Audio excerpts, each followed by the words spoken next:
digital saat ini, cara kita bekerja sudah berubah dengan sangat cepat. Tidak hanya sektor swasta, tetapi juga aparatur sipil negara atau ASN mulai beradaptasi dengan pola kerja baru, work from home, dan hybrid working. Pandemi pada tahun 2020 membawa perubahan dalam sistem kerja, terutama di instansi pemerintahan.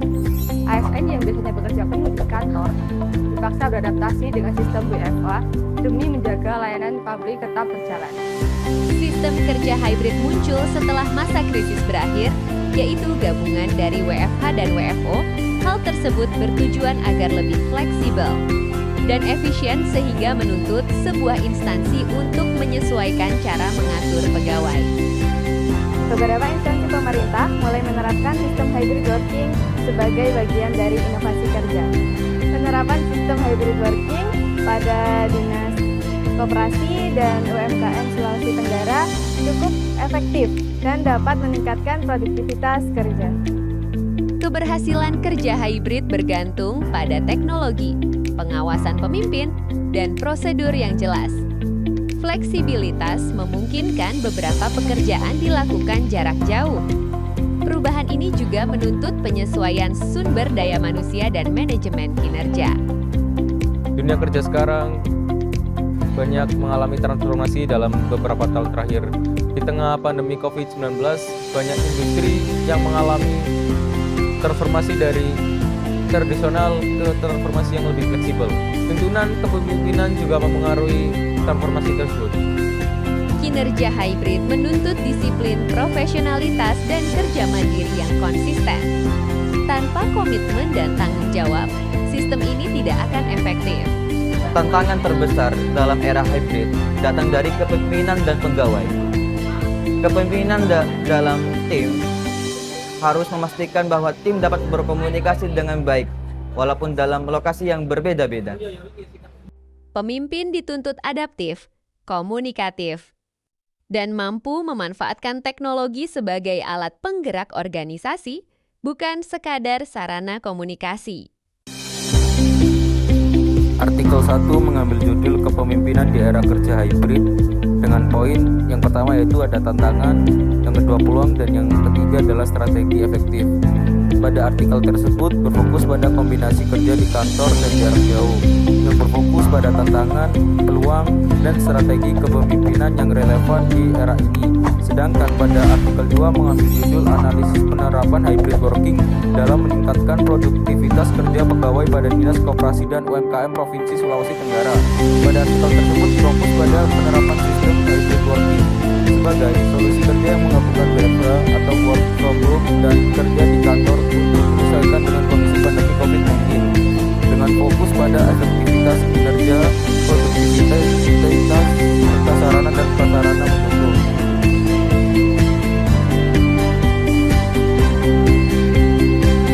Aktor yang terlibat yaitu pemimpin organisasi, karyawan, dan ASN.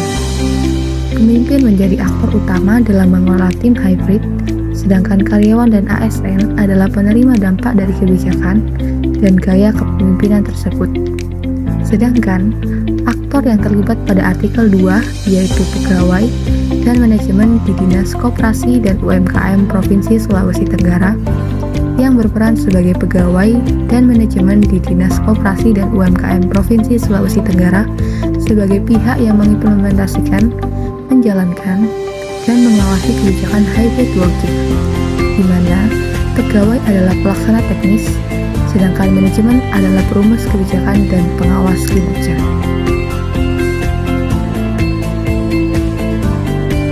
Lalu, kapan terjadinya perubahan? Yaitu sistem hybrid working ini mulai diterapkan di berbagai organisasi selama masa pandemi COVID-19, khususnya setelah virus menyebar dan pemerintah menerapkan kebijakan WFH serta layanan vaksinasi dengan penekanan pada periode adaptasi dan implementasi sistem ini sejak 2020 hingga kini dan diperkuat oleh regulasi seperti Perpres nomor 21 tahun 2023 di Indonesia. Di mana saja perubahan ini terjadi?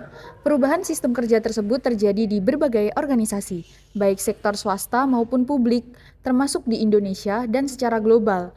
Model hybrid diterapkan di kantor, rumah, dan ruang digital, tetapi pada artikel 2, perubahan ini terjadi di Dinas Koperasi dan UMKM Provinsi Sulawesi Tenggara, dengan fokus pada aparatur sipil negara yang berupaya menyeimbangkan pekerjaan di kantor dan dari rumah secara fleksibilitas kerja untuk menjaga produktivitas layanan publik.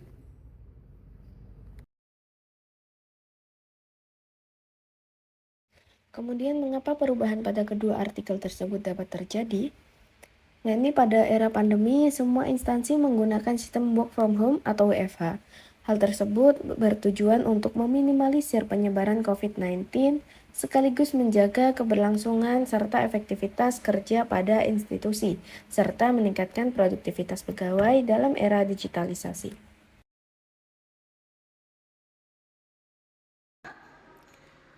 Dengan mengintegrasikan kerja dari rumah atau WFH dan kerja di kantor secara fleksibel yang didukung oleh sarana dan prasarana memadai, kepemimpinan dan manajerial yang baik, serta monitoring secara berkala terhadap proses adaptasi dan pelaksanaan kerja hybrid, pemimpin harus menggabungkan teori kepemimpinan transformasional, situasional, dan adaptif, sehingga mereka perlu menerapkan komunikasi yang jelas, memanfaatkan teknologi kolaboratif, membangun budaya inklusif, dan mendorong pembelajaran berkelanjutan agar tim tetap produktif dan terhubung.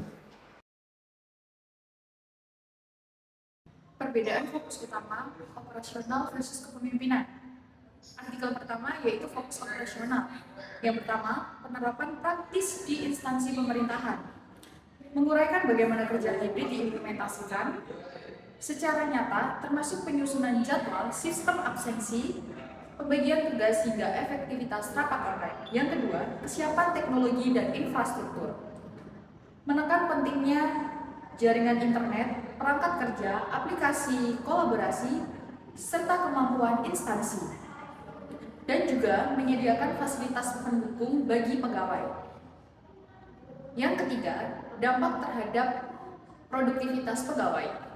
Mengidentifikasi bahwa produktivitas cenderung meningkat bila pegawai memiliki fasilitas yang memadai dan aturan kerja yang jelas. Pada artikel kedua, yaitu fokus pada kepemimpinan.